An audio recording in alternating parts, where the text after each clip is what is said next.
आया स्वाद। जब स्वाद के पड़े हो लाले तो MDH का चंकी चाट मसाला डालें। MDH का चंकी चाट मसाला। MDH। अब आया असली स्वाद।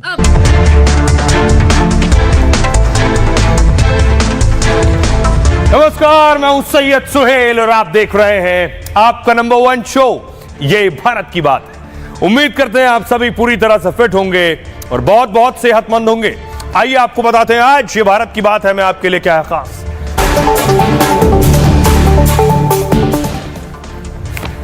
आइए शुरुआत करें उससे पहले आज की एक तस्वीर आपको दिखाने जा रहे हैं। बड़ा हादसा हुआ है सऊदी अरब में। देखिए जरा, सऊदी अरब में लोग झूले में बैठे थे और पूरा झूला टूट गया। 2 हिस्सों में टूटकर लोग दूर जाकर गिरे। देखिए जरा,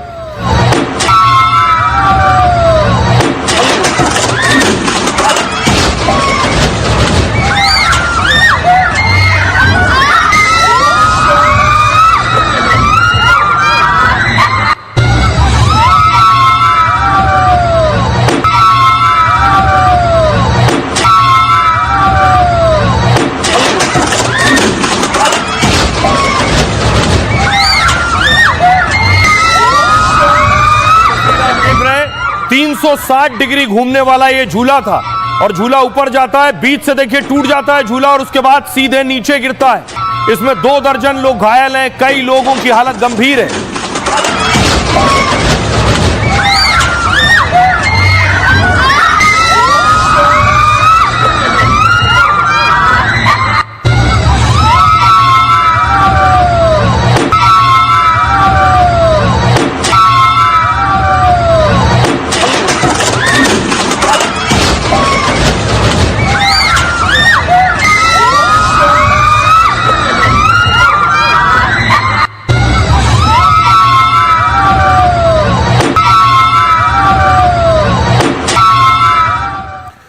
इस खबर पर पूरी जानकारी आगे आपको देंगे। फिलहाल शुरुआत कर रहे हैं आज की पहली बड़ी खबर के साथ और पहली बड़ी खबर है मालेगांव केस में सभी बरी हो गए हैं। 2008 में मालेगांव में धमाका हुआ था और इस धमाके में 6 लोगों की जान गई थी और सैकड़ों लोग घायल हुए थे। उस वक्त की तस्वीर है धमाके के बाद की। रमजान का महीना था, मस्जिद के पास धमाका हुआ। इस धमाके में जो आरोपी थे, अगली तस्वीर में आपको दिखाऊं, ये है वो आरोपी जिसमें साध्वी प्रज्ञा भी आरोपी थी, लेफ्टिनेंट कर्नल पुरोहित आरोपी थे, मेजर रमेश उपाध्याय, अजय राहीकर, समीर कुलकर्णी, सुधाकर चतुर्वेदी और सुधाकर द्विवेदी ये आरोपी थे। इन्हें आज कोर्ट ने 17 साल बाद बरी किया है। अगली तस्वीर में आपको दिखाऊं, साध्वी प्रज्ञा जिस वक्त कोर्ट से निकली है, साध्वी प्रज्ञा इसमें आरोपी थी, सांसद रही है भोपाल की। साध्वी को कोर्ट ने बरी किया। अक्विटल को कैसे देखते हो साध्वी जी? साध्वी जी अक्विटल को कैसे देखते हो? तो बात कर रहे हैं। Okay, thank you.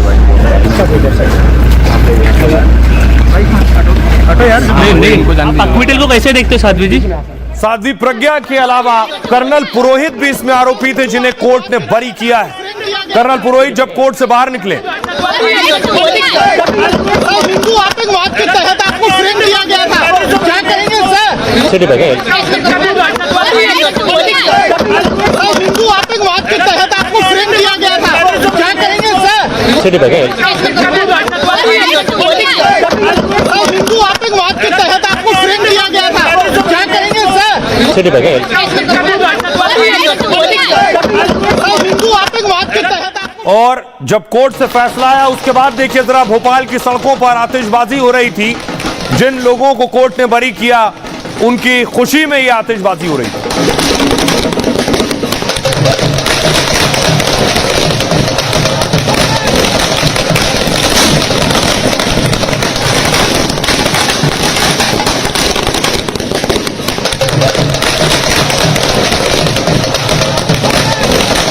और खुद भोपाल की सीएम रही उमा भारती की आंखों में आंसू आ गए फैसला सुनने के बाद। मीडिया से बात कर रही थी उस दौरान।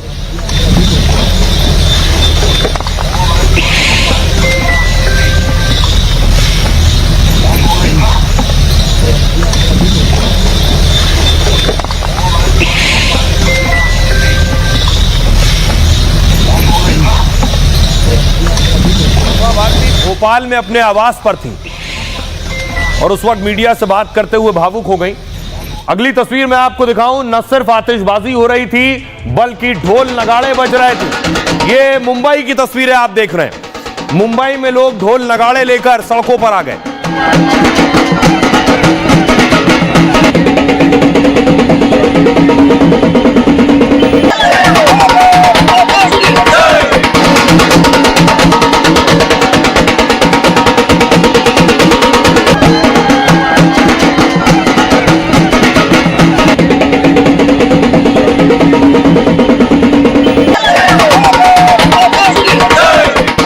भोपाल की एक और तस्वीर देखिए। भोपाल में यह तस्वीर उमा भारती के आवास की मैं आपको दिखा रहा हूं। लोग एक दूसरे को लड्डू खिला रहे थे।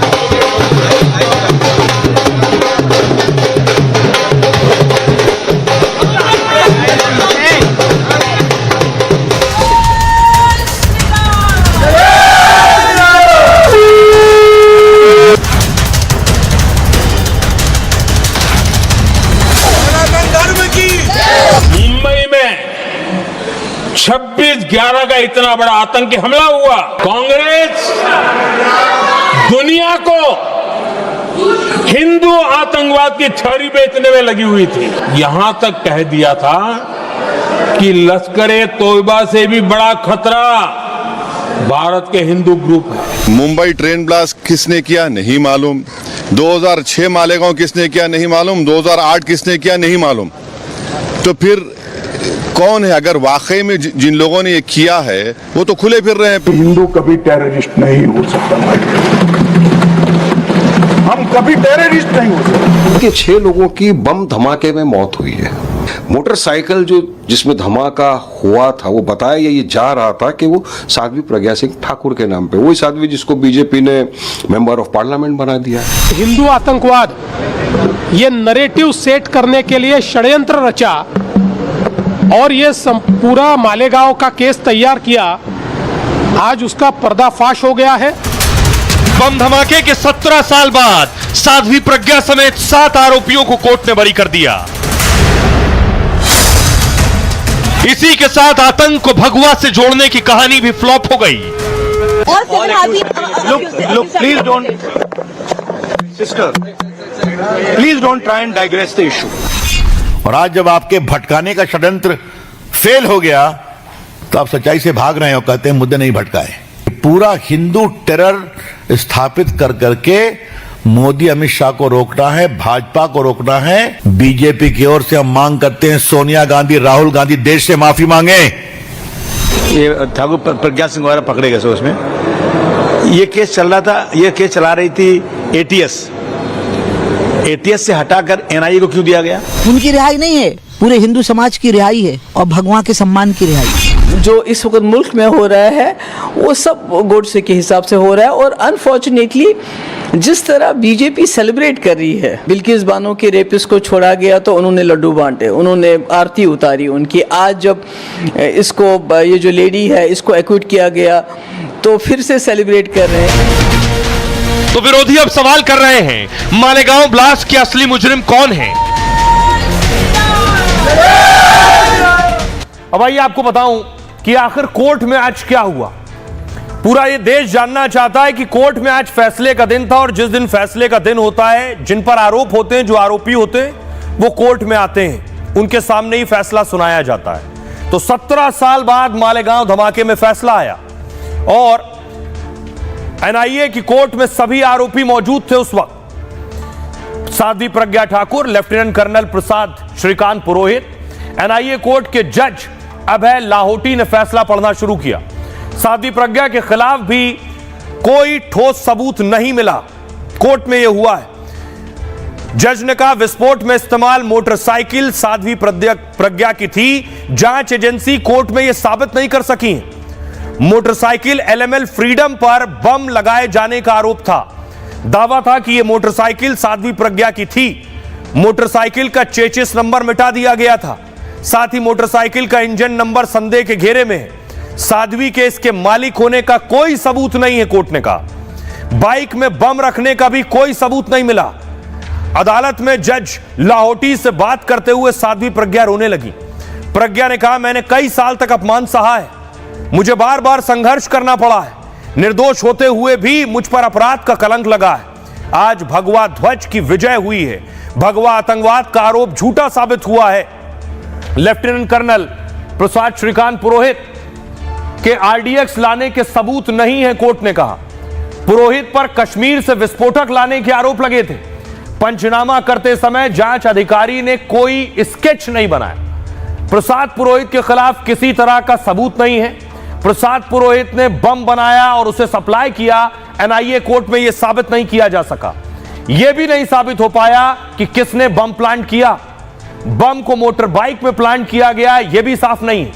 कोर्ट ने यह भी कहा कि फॉरेंसिक सबूतों में मिलावट थी, मिलावटी सबूत फॉरेंसिक जांच के लिए भेज दिए गए। गोली के शेल मिलने के भी कोई सबूत नहीं मिले। इस मामले में यूएपीए नहीं लागू होगा। जज लाहौटी ने भी कहा, आतंकवाद का कोई धर्म नहीं होता है। इसके बाद कोर्ट ने सभी आरोपियों को बरी कर दिया। विस्फोट के सभी 6 पीड़ितों के परिवारों को 2-2 लाख का मुआवजा देने को कहा। धमाके में घायल लोगों को 50-50 हजार रुपए का मुआवजा दिया जाएगा। इस मामले में अभिनव भारत संगठन पर आरोप लगा, लेकिन हमले में संगठन के धन के इस्तेमाल के आरोप साबित नहीं हुए। अब आपको बताता हूं कि आखिर सभी के बरी होने के पीछे वजह क्या है। कोर्ट में हर चीज सबूतों के आधार पर तय होती है। तो देखिए क्या सबूत था, क्या साबित हुआ। मुंबई की एनआईए स्पेशल कोर्ट में दरअसल मालेगांव धमाके की जांच शुरू हुई और एनआईए ने 323 से ज्यादा गवाहों से पूछताछ की कोर्ट के अंदर, जिसमें से लगभग 40 अपने बयानों से मुकर गए। 1000 पन्नों के फैसले में कोर्ट ने कहा कोई सबूत नहीं है। कोर्ट ने कहा कोई सबूत नहीं है। 1000 पन्नों के फैसले में कोर्ट ने इस बात की तस्दीक की। से आगे मूव कीजिए प्लीज। और साथ ही साथ जो बातें कोर्ट ने कही, एक एक सवाल कोर्ट ने जो उठाया है वो मैं आपको बताऊंगा।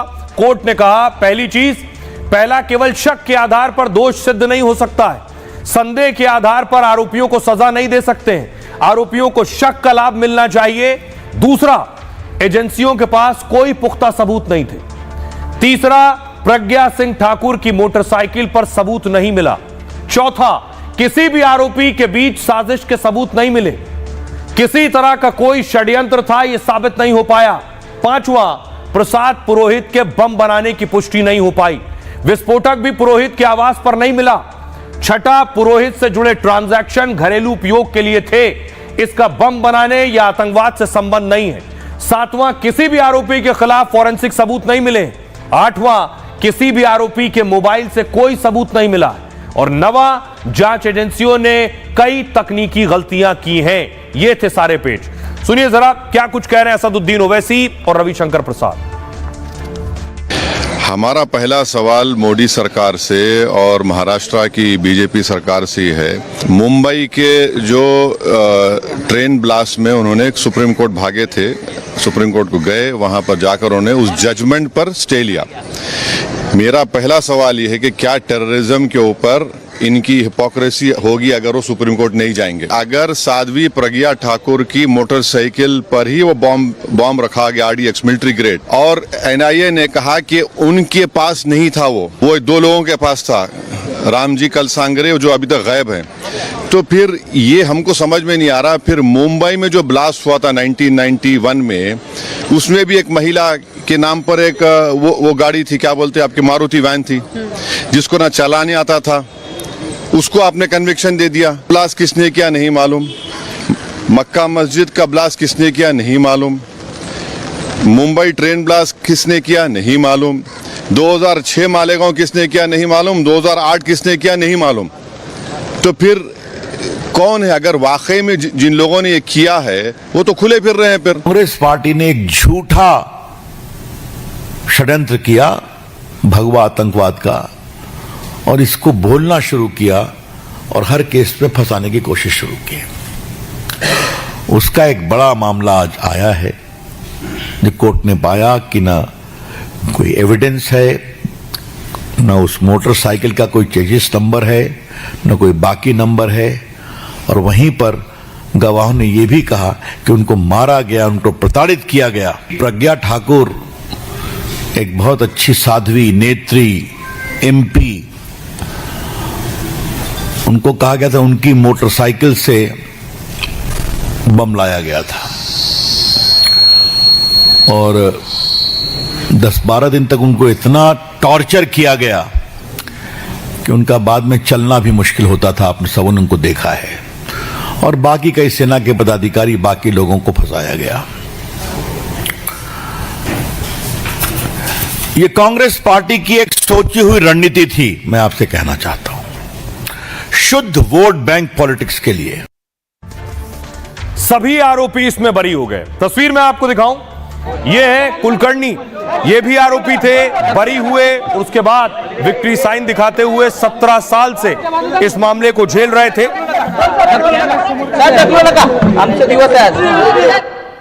और आइए आपको बताऊं ये 7 आरोपी कौन कौन से थे, इन पर क्या आरोप है। सबसे पहला नाम साध्वी प्रज्ञा ठाकुर। साजिश में सक्रिय भागीदारी का आरोप था साध्वी पर। हथियार और गाड़ी उपलब्ध कराने का आरोप। करीब 9 साल तक साध्वी प्रज्ञा जेल में भी रही। 2017 में बॉम्बे हाईकोर्ट ने उन्हें जमानत दी थी। मध्य प्रदेश के भिंड में प्रज्ञा ठाकुर का जन्म हुआ। उनके पिता मशहूर आयुर्वेदाचार्य। 1996 में प्रज्ञा सिंह ठाकुर ने MA की डिग्री ली और 2002 में उन्होंने खुद एक संगठन बनाया था। स्वामी अवधेशानंद गिरी से वो प्रभावित थी, इसी वजह से वो साध्वी बन गई। 2008 में गिरफ्तारी के बाद सुर्खियों में आ गई। अगला नाम लेफ्टिनेंट कर्नल प्रसाद श्रीकांत पुरोहित।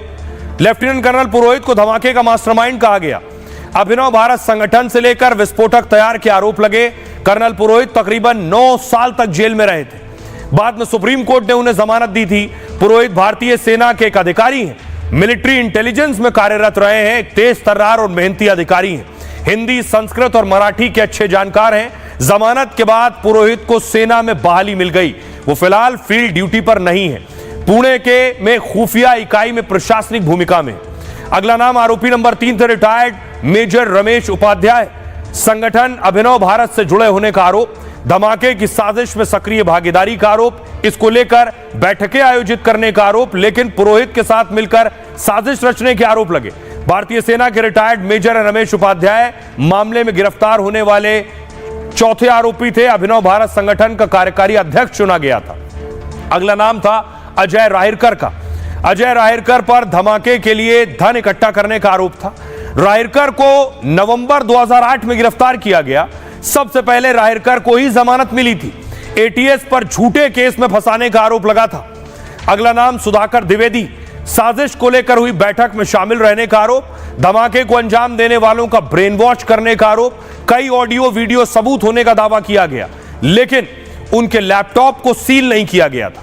इस वजह से सबूतों के साथ छेड़छाड़ की संभावना थी। कोर्ट ने कहा इस सबूतों पर भरोसा नहीं किया जा सकता।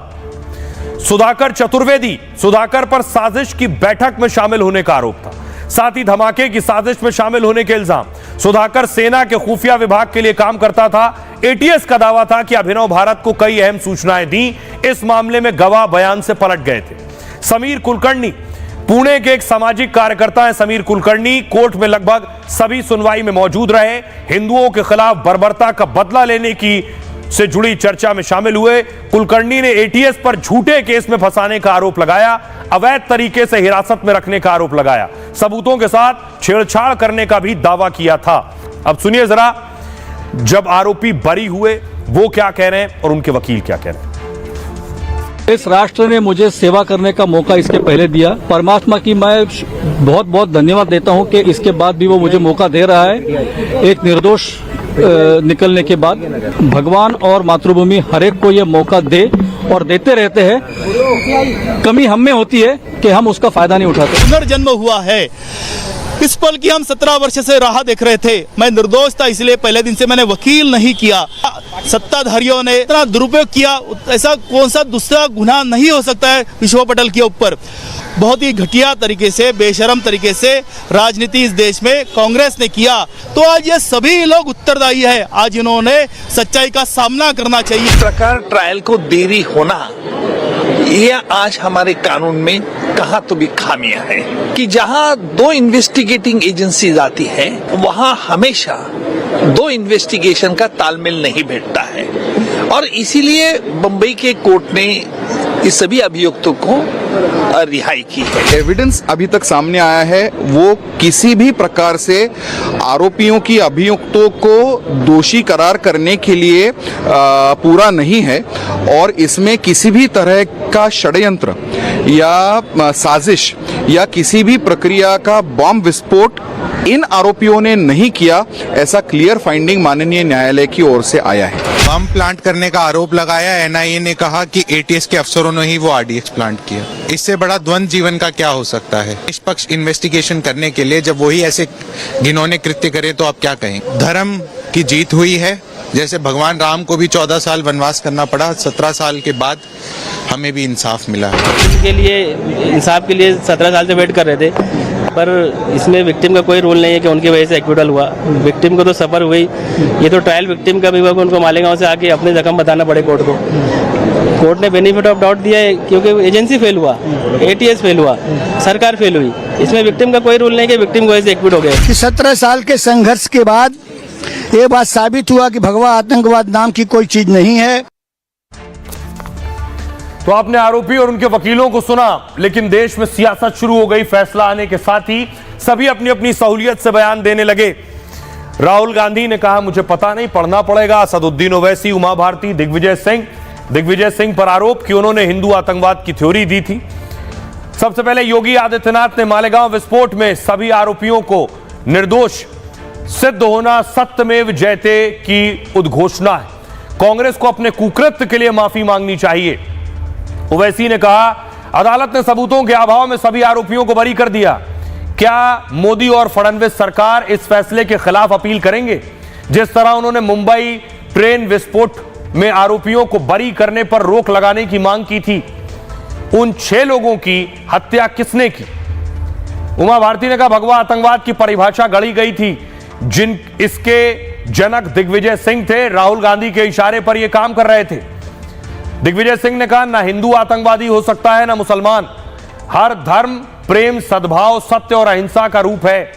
देवेंद्र फडणवीस ने कहा भगवा आतंक पर कांग्रेस माफी मांगे, आतंकवाद न कभी भगवा था न कभी होगा। हेमंता बिस्वा शर्मा ने कहा मालेगांव केस में फैसले से यह साबित हुआ है कि हिंदू आतंकवाद जैसा कोई शब्द मौजूद नहीं, हिंदू आतंकवादी नहीं हो सकता है। सुनिए जरा फैसले के बाद सियासतदान क्या कह रहे हैं। धर्म के आधार पर आतंकवाद नहीं होता है, ना हिंदू आतंकवाद होता है, ना इस्लामिक आतंकवाद होता है। हर धर्म प्रेम, सद्भाव, सत्य और अहिंसा का रूप है। आतंकवाद ये नरेटिव सेट करने के लिए षड्यंत्र रचा और ये पूरा मालेगांव का केस तैयार किया। आज उसका पर्दाफाश हो गया है और तमाम भगवा और हिंदुओं को आतंकवादी ठहराने का जो काम कांग्रेस ने किया था, आज पूरा देश उसका धिक्कार कर रहा है। देखिए, एजेंसी सबूत नहीं पेश करेंगी तो अदालत क्या करेगी? और उन लोगों के साथ तो इंसाफ नहीं हुआ जिन लोगों ने अपनों को खोने का काम किया, उन लोगों के साथ तो इंसाफ नहीं हुआ। ये भगवा दहशतवाद कहकर ये लोगों को गुमराह करने का एक बड़ी साजिश थी, उसमें वो बेनकाब हो गए। उनको, देश को ये भगवा आतंकवाद कहने वालों को ये कोर्ट ने बहुत बड़ा मारा हुआ तमाचा है। जब उनकी सरकार बन गई तो एजेंसी तो उनकी हो गई, गवाह साक्ष्य मिटाए गए। दूसरा, प्रोसिक्यूशन किसको करना था? मुकदमा तो बनाम स्टेट होता है ना, तो मुकदमे की पैरवी कमजोर कर दी। मैं सीधे सीधे कह रहा हूं कि भाजपा और आतंकवाद दोनों एक साथ। रिहाई उनकी रिहाई नहीं है, पूरे हिंदू समाज की रिहाई है और भगवा के सम्मान की रिहाई है। मैं उन कोर्ट का अभिनंदन करती हूँ और जो लोग छूट करके आए हैं उनकी तो मैं जीवन भर पूजा करूँगी। सेशन कोर्ट का फैसला आया है, उसमें मैं एक ही कहना चाहता हूँ, धर्म और आतंकवाद का कोई संबंध नहीं है। आतंकवाद ये आतंकवाद है। जो भी रहे हों, कितने भी रहे हों, हमने कह दिया है कि न्यायालय जब फैसला कोई सुनाता है तो वो एविडेंस के आधार पर, सर्कमस्टांसेस के आधार पर। अब पत्रावली में, फाइल में जो न्यायालय के सामने थी, उसमें क्या कमी थी, क्या कमजोरी थी, उस पर हम कुछ नहीं कहना चाहते। कल सदन में कहा था कि हिंदू आतंकवादी नहीं होता है, आज वो बात साबित और सत्य साबित हुई। अब उन लोगों को क्षमा मांगनी चाहिए, लेकिन उन सारे परिवारों के पास जा जाके क्षमा मांगनी चाहिए। वो सारी के पता नहीं उनके परिवार में कोई जीवित जिंदा है, मृत्यु कितना कुंठित हुए होंगे, घुट घुट के जिए होंगे 17 साल। उन सबसे कैसे माफी मांगे और क्या माफी मिलेगी? साध्वी प्रज्ञा जब जमानत पर बाहर आई थी तो साध्वी प्रज्ञा ने बताया था कि उन्हें टॉर्चर किया गया। साध्वी प्रज्ञा अस्पताल में भर्ती हुई उसके बाद और अलग अलग जगह उन्होंने इंटरव्यूज दिए। अर्नब गोस्वामी से बात करते हुए भी साध्वी प्रज्ञा ने बताया था कि उनके साथ क्या हुआ था, किस तरह उन्हें टॉर्चर किया गया था जब वो कैद में थी। मालेगांव केस में साध्वी प्रज्ञा जेल में रही, उनके साथ 3rd डिग्री उन्हें यातनाएं दी गई। इंटरव्यू और चुनावी सभा में उन्होंने इसका जिक्र किया। जेल में दिन रात उनकी पिटाई होती थी, उन्हें सोने नहीं दिया जाता था, बेल्ट में मुठ लगी होती थी और उसी से हमारी पिटाई होती थी। साध्वी ने उन पलों को याद कर वो सिहर जाती थी। पिटाई के दौरान गंदी गंदी गालियां दी जाती थीं, पिटने वाले लोग बदल जाते थे लेकिन वो अकेली रह जाती थी। उनसे झूठे आरोप कबूल करवाना चाहते थे। इतनी पिटाई हुई थी कि शरीर में सूजन आ गई थी। उन्हें 24 दिन तक खाना नहीं दिया गया था, साध्वी को सिर्फ पानी दिया गया था। बेल्ट से पिटाई के बाद पूरा नर्वस सिस्टम ढीला पड़ जाता था। ऐसी पिटाई हुई कि कई सालों तक इलाज चला।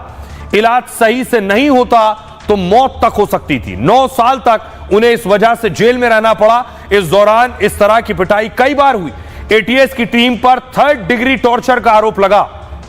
सुनिए जरा अर्नब गोस्वामी से बात करते हुए साध्वी ने उस दौर और उस वक्त को याद किया था। आपने कहा कि स्वतंत्रता के बाद किसी महिला के साथ इस तरह से टॉर्चर नहीं हुआ हो। जब आपको टॉर्चर किया गया तो क्या परमवीर सिंह वहां उपस्थित थे? पहला सवाल। दूसरा, क्या वो खुद वहां पे थे? क्या उनके अधिकारी थे या वो थे? और कहां पे हुई थी ये टॉर्चर?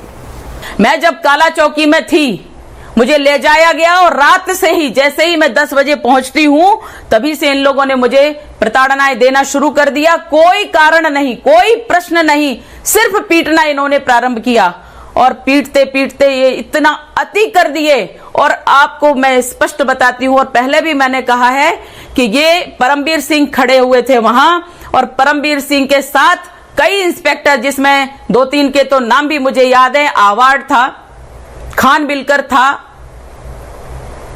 और एक महिला थी जिसका शिंदे, सुवर्णा शिंदे, और भी कुछ लोग जिनका नाम मैं अभी याद नहीं है मुझे। ऐसे कम से कम 7-8 लोगों ने पूरा सर्कल बनाया और सर्कल बना करके एक साथ पीटा। पहले मुझे खड़ा करके पीटा, उसके बाद मुझे बिठा दिया।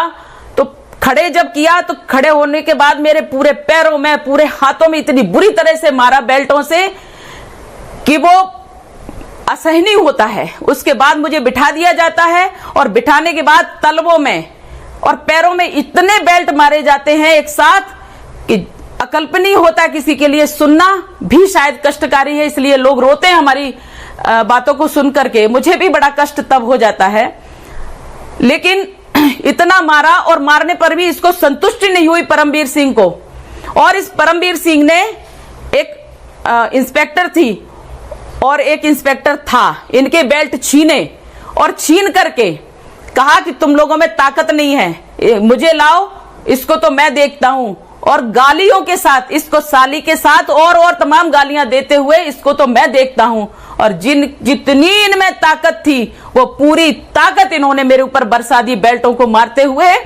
और इस व्यक्ति को हम यदि कोई भी उपमा दे वो छोटी होगी, राक्षस भी कहे तो भी छोटा होगा, क्योंकि ये बहुत ही निम्न स्तर का व्यक्ति है। साध्वी प्रज्ञा के साथ जो टॉर्चर हुआ वो बता रही थी, वो अब बरी हो चुकी हैं कोर्ट से। लेकिन एक सच ये भी है कि मालेगांव में धमाका हुआ था, इस धमाके में लोगों की जानें गई थी। तो सवाल यह है, मालेगांव में धमाका किया किसने? किसने लगाया बम जिससे कई जानें गईं और सैकड़ों लोग जख्मी हो गए?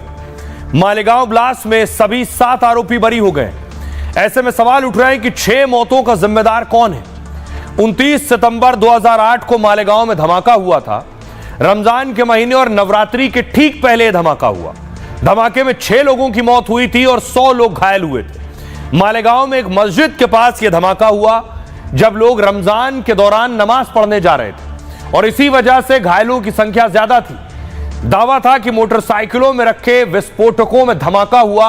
सरकारी पक्ष ने 323 गवाहों से पूछताछ की, जिनमें से 40 अपने बयान से मुकर गए थे। महाराष्ट्र एटीएस ने हेमंत करकरे के नेतृत्व में जांच की। मोटरसाइकिल के तार गुजरात के सूरत से जुड़े थे। फिर मोटरसाइकिल के प्रज्ञा ठाकुर के होने का दावा किया गया।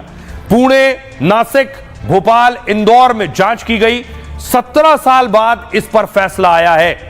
और अब सुनिए जरा पीड़ित परिवारों को, जिनके 6 लोगों की जान गई थी, जिनके कई लोग घायल हुए, वो क्या कह रहे हैं। लोग जख्मी हुए हैं, लोग शहीद हुए हैं, पूरा गांव जानता है। कोर्ट में जख्मी लोग आकर अपने जख्म को बताया है, उसके बाद भी फिर भी कोर्ट ने उनको पूरा एक्विट नहीं किया है। हम जो है इसके बारे में हमारे जमतुल मार्शद मदनी महाराज जमतुल उलमा जो है हमारे जो एडवोकेट साहब है शाहिद नदीर साहब, उनके कहने के मुताबिक जो है हम आगे इसको चैलेंज करेंगे। हम संतुष्ट नहीं है और सुप्रीम कोर्ट जाना चाहिए और सरकार को जाना चाहिए। जिस तरह बॉम्बे बम ब्लास्ट में सरकार सुप्रीम कोर्ट गई थी, इसी तरह इसमें भी जाना चाहिए। अच्छा, लेकिन कोर्ट ने तो बरी कर दिया, कहा सबूत नहीं थे। सुप्रीम कोर्ट है ना अभी।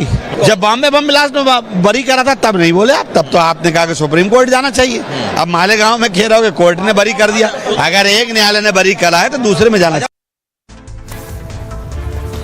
और आइए इस खबर से आगे बढ़ते हैं। आज की एक और बड़ी खबर है जो चारों तरफ सुर्खियां बनी। अमेरिका और ट्रंप का टैरिफ वॉर को लेकर बैठे बिठाए विरोधियों को भी एक हथियार मिल गया है। टैक्स बम पर सियासी तूफान। डोनाल्ड ट्रंप ने भारत पर 25% टैक्स लगा दिया है। 25% टैरिफ। डोनाल्ड ट्रंप ने 25% टैरिफ का ऐलान किया। अगली तस्वीर में आपको दिखाऊं। सियासी हलकों में विरोधियों को, विपक्षी दलों को एक मुद्दा मिल गया सरकार को घेरने का और सवाल उठाने का। सभी नेता अब सवाल पूछ रहे हैं क्योंकि ट्रंप ने कहा कि भारत की इकोनॉमी जो है, भारत की अर्थव्यवस्था डेड इकोनॉमी है, मृत इकोनॉमी है।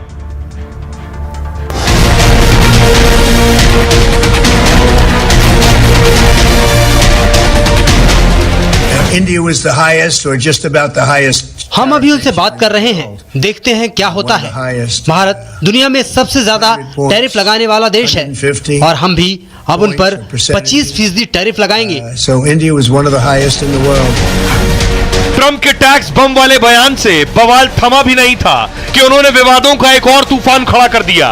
भारत को मरी हुई अर्थव्यवस्था बोलकर ट्रंप ने देश की विरोधी पार्टियों को एक हथियार दे दिया है। भारत की जिस तरक्की पर दुनिया भर में डंका बज रहा है, उस पर ट्रंप के एक बयान से सियासी बवाल शुरू हो गया।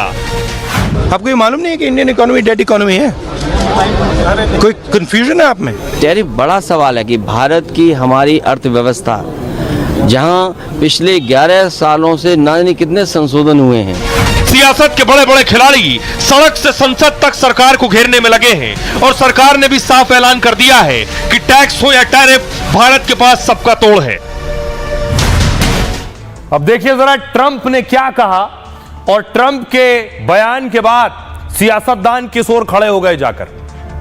डोनाल्ड ट्रंप ने कहा भारत और रूस की अर्थव्यवस्थाएं डेड यानी मृत हैं और दोनों मिलकर डूब जाएं तो भी हमें फर्क नहीं पड़ता है। भारत रूस के साथ क्या करता है हमें इसकी परवाह नहीं, राहुल गांधी ने कहा उस पर। ट्रंप ने सही कहा, भारतीय अर्थव्यवस्था मर चुकी है, इसे मोदी और बीजेपी ने मिलकर मारा है।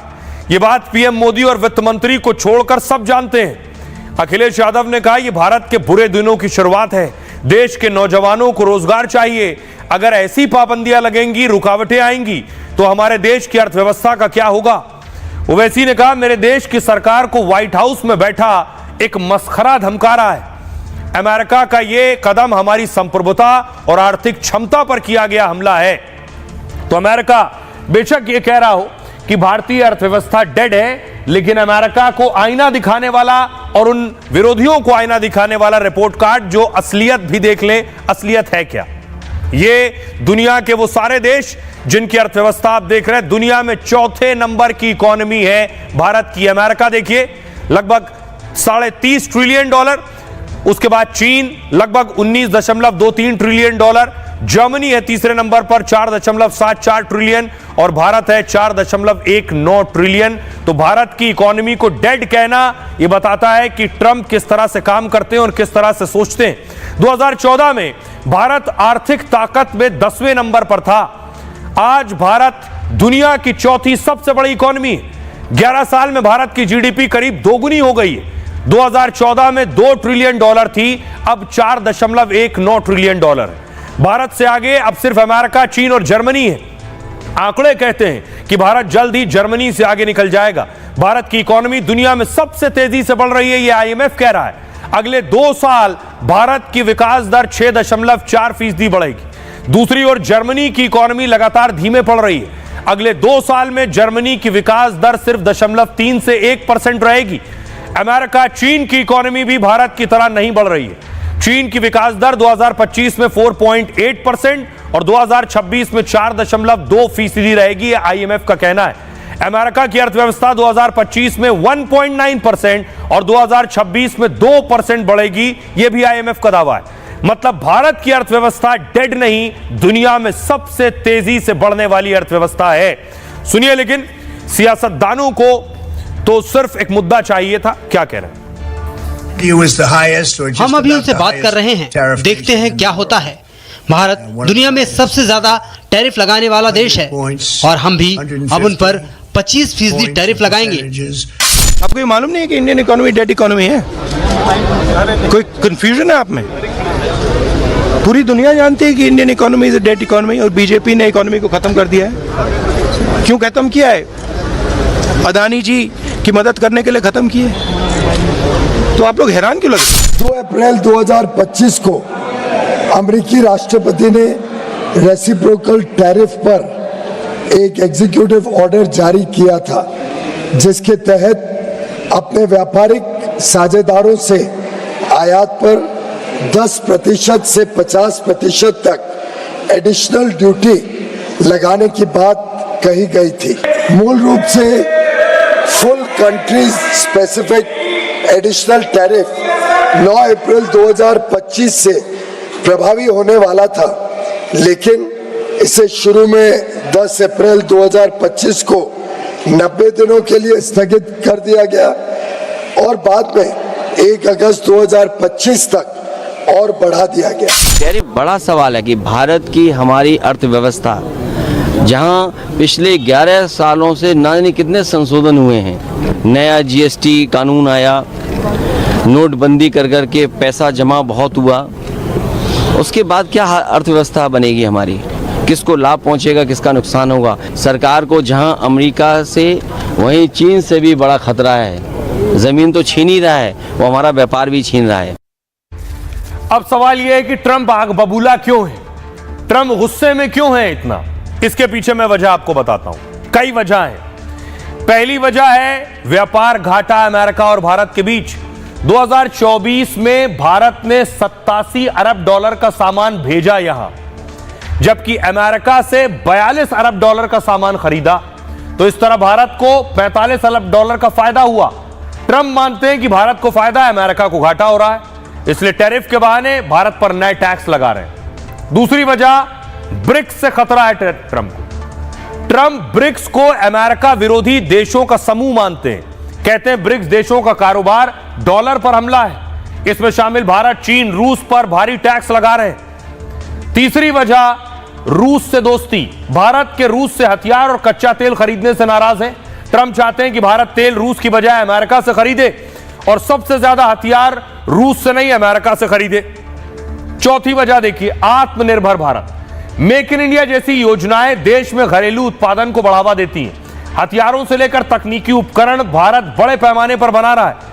इससे ट्रंप को लगता है कि अमेरिकी प्रोडक्ट को भारत में कम जगह मिल रही है, इसके चलते वो भारत पर टैक्स का दबाव बना रहे हैं। बड़ी वजह भारत पाक सीजफायर भी है, उसका श्रेय। भारत पाकिस्तान सीजफायर का श्रेय लेने की कई बार कोशिश की। भारत ने संसद में भी साफ कर दिया, किसी बाहरी के दबाव में नहीं हुआ है कुछ भी।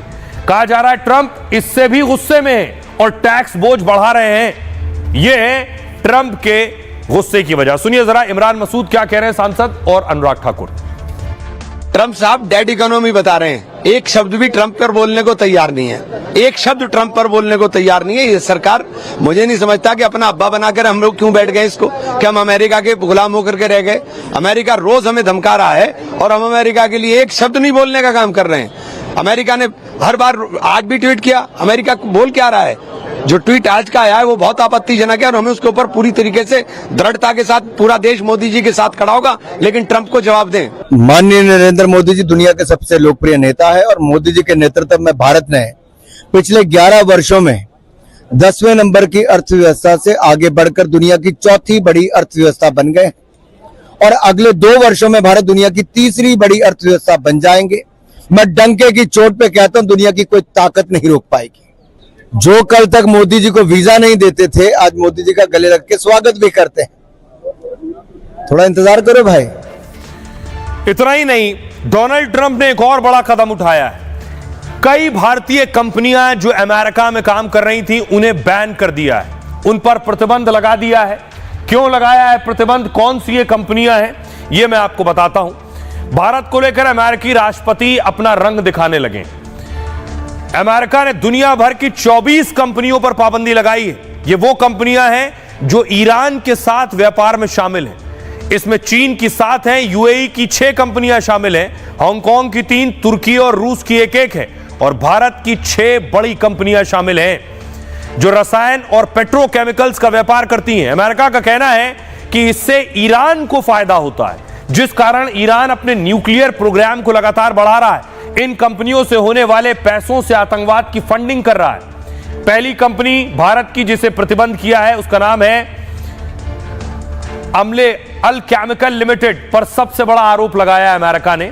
अमेरिका ने कहा इस कंपनी ने ईरान से सबसे बड़ा व्यापार किया है। अमेरिका के मुताबिक इस साल इस कंपनी ने 700 करोड़ रुपए का व्यापार ईरान से किया है। दूसरी कंपनी है ग्लोबल लिमिटेड, पर करीब 425 करोड़ के व्यापार का आरोप लगाया है। इस पर आरोप है कि इसने ईरानी मेथनॉल सहित कई उत्पाद खरीदे। अगली कंपनी जुपिटर लिमिटेड पर 49 करोड़ के व्यापार का आरोप है और रमणिक लाल पर 1.92 अरब के व्यापार का आरोप लगाया ईरान के साथ। एक और नाम परसिस्टेंट लिमिटेड पर 1.22 अरब के व्यापार का आरोप है और कंचन पॉलीमर्स पर 11 करोड़ 38 लाख के व्यापार का आरोप है। अमेरिका ने इन कंपनियों के साथ लेन देन को तुरंत फ्रीज कर दिया है। कोई भी अमेरिकी नागरिक इन कंपनियों के साथ व्यापार नहीं कर सकता। अमेरिका इनके साथ साथ डीलिंग करने वाली कंपनियों पर भी एक्शन लेगा अगर उन कंपनियों में प्रतिबंधित कंपनियों की हिस्सेदारी 50% से ज्यादा होगी। दरअसल दूसरी बार सत्ता में आने के बाद ट्रंप के अंदाज बदले बदले से हैं। इससे पहले ट्रंप ने गूगल, माइक्रोसॉफ्ट जैसी कंपनी को भी चेतावनी दी थी, जिसमें ट्रंप ने इन कंपनियों से भारत से हायरिंग रोकने की सलाह दी कि भारतीयों को नौकरी ना दें। सुनिए जरा सियासतदान क्या कह रहे हैं। तो अमेरिका के राष्ट्रपति जी ने क्या कहा है, टैरिफ के बारे में बोला है। अब सरकार को देना पड़ेगा। मोदी जी हर जगह जाते हैं, पूरी दुनिया में घूमते हैं, दोस्ती करते हैं लोगों के साथ और फिर हमें ये मिलता है। ये कहा है कि समृद्धि के 5 टापुओं की समृद्धि अर्थव्यवस्था के बारे में हस्ताक्षर नहीं है, लेकिन कमोबेश सारे दृष्टिकोण को ध्यान में रखते हुए एक विशद चर्चा होनी चाहिए। और ये किसी सरकार के बारे में ही टिप्पणी नहीं है, अमेरिकन प्रेसिडेंट की भारतवर्ष के बारे में है। हमें इस पहलू को नजरअंदाज नहीं कर, लेकिन शब्दों से आपका विरोध हो सकता है, मंशा से विरोध नहीं होना चाहिए। मंशा क्या है कि अर्थव्यवस्था में कुछ लक्षण ऐसे हैं जिन लक्षणों को बिना विलंब के खत्म किया जाना चाहिए। आज जो बातें सामने आ रही है वो बड़ी आश्चर्यजनक है और अमेरिका की जो भूमिका है उसके ऊपर देश के नागरिक बहुत नाराज है और मैं समझता हूँ सरकार फर्म रहे और ट्रेड ठीक है, हम बातचीत की प्रयास करके अगर हल निकलता है तो अच्छी बात है। अब आइए आपको बताऊं कि भारत पर तो आग बबूला है ट्रंप, लेकिन पाकिस्तान से प्यार दिखा रहे हैं। क्यों, पाकिस्तान के लिए क्या करने वाले हैं और ट्रंप अब यहां तक सोच रहे हैं कि हिंदुस्तान भी पाकिस्तान से तेल खरीदेगा। अगली तस्वीर मैं आपको दिखाऊं, बाकायदा ट्वीट किया शहबाज शरीफ ने और शुक्रिया अदा किया डोनाल्ड ट्रंप का।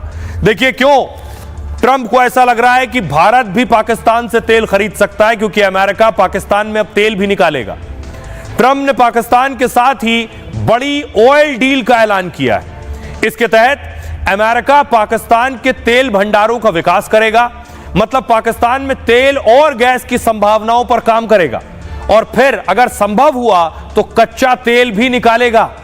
ट्रंप ने कहा है हो सकता है पाकिस्तान आगे चलकर भारत को तेल बेचे।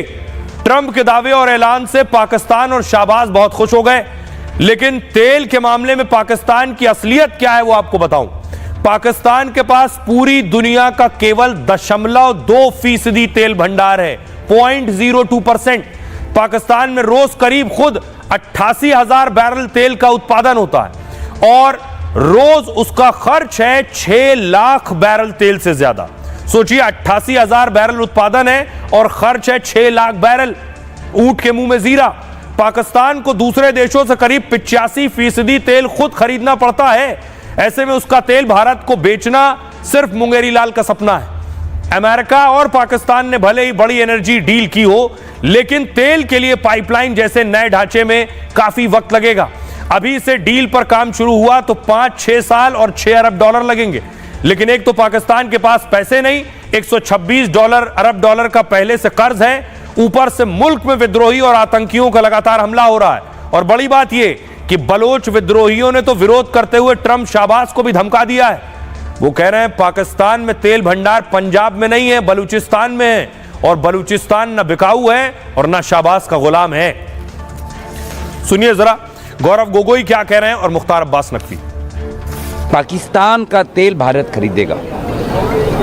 ये भारत और अमेरिका के रिश्ते में एक नई गिरावट हम देख रहे हैं। 25% का टैरिफ, पाकिस्तान और अमेरिका के बीच में बढ़ती हुई करीबी, अमेरिका का निवेश पाकिस्तान में, आसिफ मुनीर का विशेष दर्जा राष्ट्रपति ट्रंप के द्वारा। आज प्रधानमंत्री मोदी जी जयशंकर जी और डोभाल जी की बातों को सुनकर बहुत ही कमजोर स्थिति में लेके आ चुके हैं। आर्थिक जो है उठापटक का समय रहा है, आर्थिक मंदी और तंगी का समय रहा है। कोविड से लेकर के अलग अलग देश के हिस्सों में युद्ध दिखाई पड़ा, आतंकवाद की जो है वो चुनौतियां दिखाई पड़ी, बहुत कुछ है। उसके बावजूद भी हमारे देश के जो पूरे के पूरे नेतृत्व की सोच या हमारे देश के सरकार की सोच का परिणाम रहा है कि इस आर्थिक तंगी और मंदी के दौर में भी भारत की अर्थव्यवस्था स्टेबल रही है, मजबूत रही है और मजबूती के साथ आगे बढ़ी है। हो सकता है कुछ जो बड़ी अपने को बड़ा देश कहते हो, बड़ी ताकत कहते हो, उनको ये सूट ना कर रहा हो कि पूरी दुनिया जो है वो इस आर्थिक तंगी और मंदी में धाराशायी हो गई। अब सोचिए जरा, अमेरिका परेशान एक और बड़ी वजह से है और वो बड़ी वजह यह है कि बायलैटरल डील भारत और अमेरिका के बीच नहीं हो पा रही। इसके पीछे पेच क्या है? पेच ये है कि अमेरिका चाहता है उसके डेयरी प्रोडक्ट जो है, दुग्ध उत्पाद जो है, वो भारत में बिके, लेकिन भारत इसके लिए तैयार नहीं है। क्यों? भारत अमेरिका के बीच बातचीत फरवरी में शुरू हुई थी, लेकिन 6 महीने की बातचीत के बाद भी नतीजा शून्य है। अमेरिका भारत के एग्री और डेयरी सेक्टर में एंट्री चाहता है। भारत अमेरिका को उन दोनों सेक्टर में एंट्री को तैयार नहीं है, न खेती किसानी में न डेयरी में। दरअसल इसके पीछे किसानों के हित और दूसरी वजह भी है। खेती किसानी से सीधे किसान जुड़ा हुआ है और डेयरी से भी किसान जुड़ा है। अमेरिका चाहता है कि उसके डेयरी प्रोडक्ट भारत पहुंचे। अमेरिका खासतौर से दूध, पनीर, घी को निर्यात करना चाहता है भारत। अमेरिका दावा करता है कि डेयरी प्रोडक्ट स्वच्छ और गुणवत्ता वाले हैं हमारे। अमेरिका यह भी कहता है कि उसके डेयरी प्रोडक्ट भारत में सस्ते भी बिकेंगे, लेकिन भारत अमेरिका के इन तर्कों से सहमत नहीं है। भारत दुनिया का सबसे बड़ा दूध उत्पादक देश है। इस सेक्टर में करोड़ों छोटे किसान लगे हुए हैं। दरअसल ऐसे में उसे किसानों के नुकसान का भी डर है। किसानों को नुकसान होगा तो रोजगार पर इसका सीधा असर पड़ेगा। डेयरी प्रोडक्ट को लेकर एक दूसरी समस्या भी है जो यहां के लोगों की धार्मिक भावनाओं से जुड़ी हुई है। जैसे भारत में ज्यादातर लोग शुद्ध शाकाहारी दुग्ध उत्पाद चाहते हैं। अमेरिका में कुछ डेयरी उत्पादों में जानवरों की हड्डियां मिली होती हैं, क्योंकि अमेरिका में जानवरों को हड्डी से बने एंजाइम दिए जाते हैं। ऐसे में हड्डी आहार वाले जानवरों के दूध भारत नहीं चाहता है। भारत की शर्त है कि अमेरिकी प्रोडक्ट पूरी तरह से शाकाहारी हो और इसके लिए अमेरिका अपने डेयरी उत्पादों को प्रमाणित करके दे। यानी अमेरिका इस बात का भरोसा दी कि उसके दुग्ध उत्पाद शाकाहारी हैं। अमेरिका गेहूं, चावल, सोयाबीन, मक्का भी भारत भेजता है। सेब, अंगूर आदि के जूस पर भी कम टैरिफ लगाने की मांग कर रहा है, जबकि भारत को लगता है कि ऐसा करने पर किसानों पर बुरा असर पड़ेगा। यह है भारत का कहना। सुनिए जरा पवन खेड़ा क्या कह रहे हैं और एकनाथ शिंदे। नेहरू जी नेहरू जी नेहरू जी करके नहीं काम चलेगा अब आपका। तो अब वो पार्लियामेंट में भी सवालों से डरते हैं। पहले तो प्रेस के सवालों से डरते थे, आज आए नहीं राज्यसभा। क्यों? मालूम था उन्हें कि हम लोग कटाक्ष करेंगे, हम लोग सवाल पूछेंगे, हम लोग चिंता अपनी बताएंगे, हम चाहेंगे कि आप देश को बताइए क्या कर दिया ये आपने, कौन कौन से सेक्टर इसमें इम्पैक्ट होंगे, हमारा ऑटोमोबाइल सेक्टर कैसे इम्पैक्ट होगा, हमारे और जो सेक्टर्स हैं वो कैसे इम्पैक्ट होंगे, एनर्जी सेक्टर कैसे इम्पैक्ट होगा, ये सब बताना पड़ेगा उन्हें। टैरिफ से ध्यान हटे इसलिए कि जो इनकी विफलताएं सबके सामने आ गई, एक्सपोज हो गई, उससे ध्यान हटे। ध्यान नहीं हटने वाला आप लोगों। जो 25% जो टैरिफ बढ़ाया है ये तो उनका निर्णय है, लेकिन मोदी जी ऐसे कोई भी दबाव में आकर कोई भी निर्णय लेने वाले प्रधानमंत्री नहीं है। और आइए खबरों में आगे बढ़ते हैं, आपको लिए चलता हूं। पार्लियामेंट में एक विचित्र बात हुई है। एक समोसा कितना महंगा, पार्लियामेंट में समोसे पर भी सवाल हो गया है। समोसे का दाम हर जगह अलग अलग है, रेहड़ी पटरी पर अलग है, मॉल में अलग है, एयरपोर्ट पर अलग है और सिनेमा हॉल में अलग है। अगली तस्वीर दिखाऊं मैं आपको। और यह सवाल किसी और ने नहीं, बीजेपी के सांसद रवि किशन ने पूछा है संसद में समोसे के दाम पर। देखिए रवि किशन क्या बोल रहे थे संसद में, उन्होंने समोसे के दाम पर सवाल उठाए। बीजेपी सांसद रवि किशन ने खाने की चीजों का मुद्दा संसद में उठाया। होटल, रेस्टोरेंट, ढाबों में मिलने वाली चीजों की कीमतों को नियंत्रित करने के लिए कहा कानून बनाया जाए।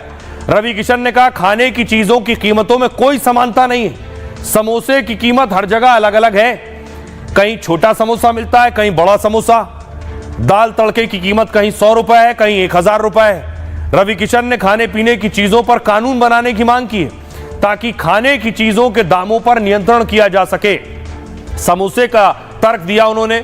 अब मैं आपको बताऊं समोसे की कीमत, मुंबई एयरपोर्ट पर समोसा लेंगे तो एक समोसा 260 रुपए का है। 5 स्टार होटल में एक समोसा 250 से 300 तक मिल सकता है। सिनेमा घर में यही समोसा 30 से 100 रुपए में है। रेस्टोरेंट में यही समोसा आलू वाला 20, 25, 30 रुपए में और कैफे में 25 से 50 रुपए में। छोटी दुकान पर समोसा लेंगे 10 से 20 रुपए में। यही बात रवि किशन ने कही। सुनिए जरा रवि किशन जब समोसे पर सवाल पूछ रहे थे सदन में।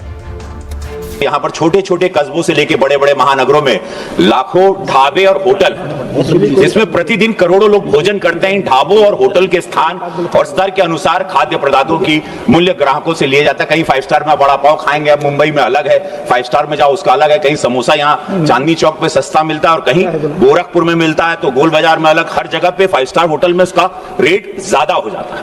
किसी भी ढाबे या होटल में किस वस्तु की मात्रा क्या होगी ये माननीकरण नहीं किया गया है। कहीं कटोरी पर छुट्टा में दे देला, कहीं बड़का मिला, कहीं छोटा समोसा मिलता है, कहीं बड़ा मिलता है। ये आज तक हमको भी समझ में नहीं आया। इतना बड़ा बाजार जिसमें करोड़ों की संख्या में ग्राहक हैं, बिना किसी रूल्स और रेगुलेशन के लिए चल रहा है और किसके साथ चल रहा है। हमारे यशस्वी प्रधानमंत्री जी ने पिछले 11 वर्षों में देश के विभिन्न क्षेत्रों में युगांतकारी परिवर्तन किए, लेकिन अभी तक ये क्षेत्र अछूता है। अंततः मैं आपके माध्यम से सरकार से मांग करता हूं कि छोटे ढाबे से लेकर सामान्य होटल, अच्छे रेस्टोरेंट, 5 स्टार होटल्स आदि सभी स्थानों पर मिलने वाले खाद्य पदार्थों के मूल्य, गुणवत्ता और उसकी मात्रा को निर्धारित करने के लिए कानून बनाना चाहिए ताकि देशवासियों को उचित मूल्य पर सही मात्रा में गुणवत्ता युक्त खाद्य पदार्थ उपलब्ध हो सके। किसी ढाबे में तड़का दाल 100 रुपए में, किसी में 120 रुपए में, किसी में 250, किसी 400। रवि किशन को आप सुन रहे थे। आइए खबरों में आगे बढ़ते हैं। आज की एक और खबर है आसमानी आफत से बर्बादी। तस्वीरें पूरी दुनिया से आ रही हैं। चीन की तस्वीर, बीजिंग की तस्वीर मैं आपको दिखा रहा हूं। बाढ़ की किस तरह गाड़ियां बह रही हैं पानी में।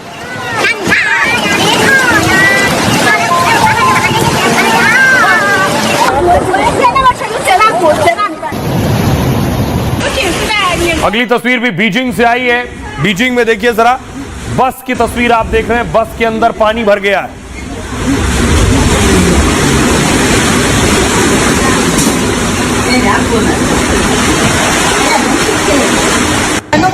ये सऊदी अरब की तस्वीर मैं आपको दिखा रहा हूं।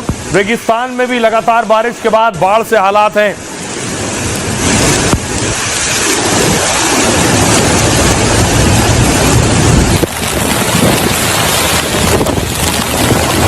अगली तस्वीर, अब हिंदुस्तान की बात करें, ये गाजियाबाद की तस्वीर आप देख रहे हैं। गाजियाबाद में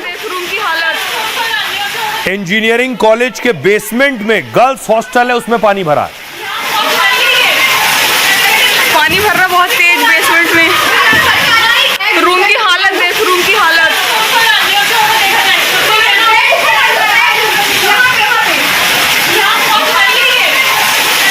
पानी भर रहा बहुत तेज बेसमेंट में। बहरहाल ये भारत की बात है, मैं इतना ही। आप अपना और अपनों का बहुत बहुत ख्याल रखिए। रुक रहे हैं एक छोटे से ब्रेक के लिए।